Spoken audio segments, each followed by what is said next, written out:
রেখেছি ক্রিসপি ঢ্যাঁড়স, ভেন্ডি। এতে এটা ম্যারিনেট করে রেখেছি। এতে আছে হলুদ, নুন, কাঁচা লঙ্কা আর একটু বেসন দিয়েছি, ক্রিসপি হবে তাহলে। ম্যারিনেট করে রাখা আছে। কড়াই তেল বসিয়েছি, এবার এটা ভাজবো। দিচ্ছি এবার কড়াই দিয়ে দেবো। এবার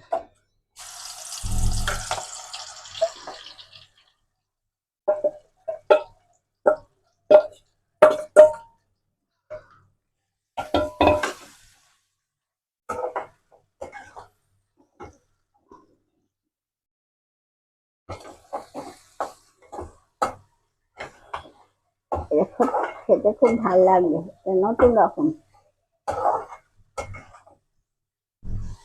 আর এটা একটু ভাজা হলে এখানে বেটে রেখেছি সর্ষে, লঙ্কা আর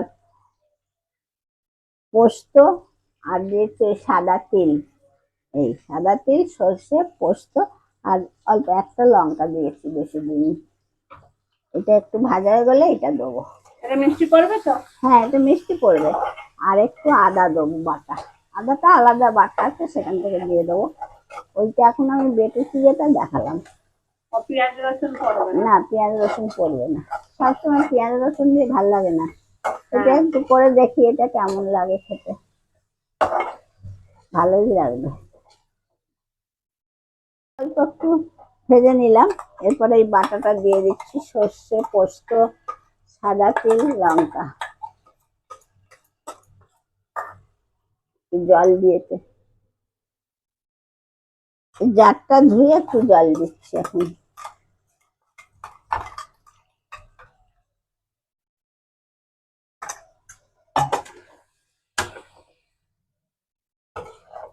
নুন মাখানোই আছে, মিষ্টি দেবো। একটু মিষ্টি না দিলে ভালো লাগবে না, সেজন্য একটু মিষ্টি দিতে হবে। দেখতে ভালোই হচ্ছে, দেখো লাল, সাদা, সবুজ সব আছে। কালারফুল ঢ্যাঁড়স। কালারফুল ঢ্যাঁড়স।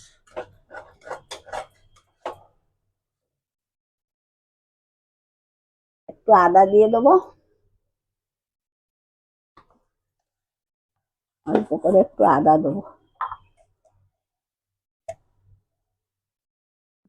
বেশি দেবো না আদাটা, এই আমার গায়ে আসছে। একটু মিষ্টি দিয়ে দিচ্ছি।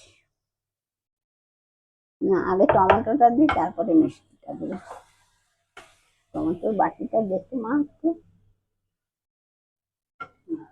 এই যে টমেটো দিয়ে দিচ্ছি। টমেটোটা বলতে ভুলে গিয়েছিলাম, টমেটো দিচ্ছি। রংটা আরো সুন্দর হলো না টমেটো পরে।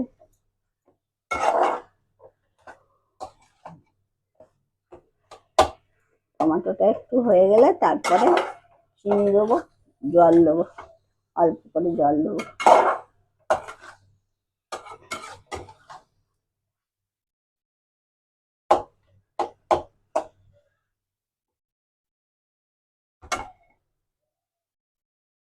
ভালো লাগছে দেখতে।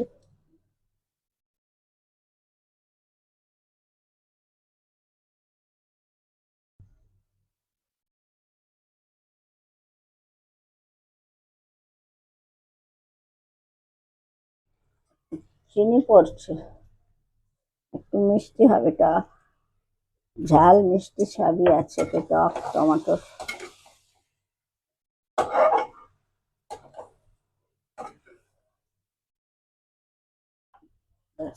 এবার একটু জল দিয়ে দিয়ে অল্প হয়ে যাবে।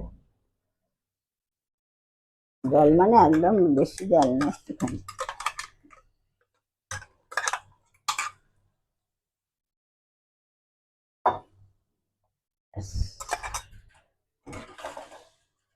এবার এটা শুকনো হয়ে গেলে আমি দেবো গেল ঢেঁড়স। এবার নামিয়ে দিচ্ছি।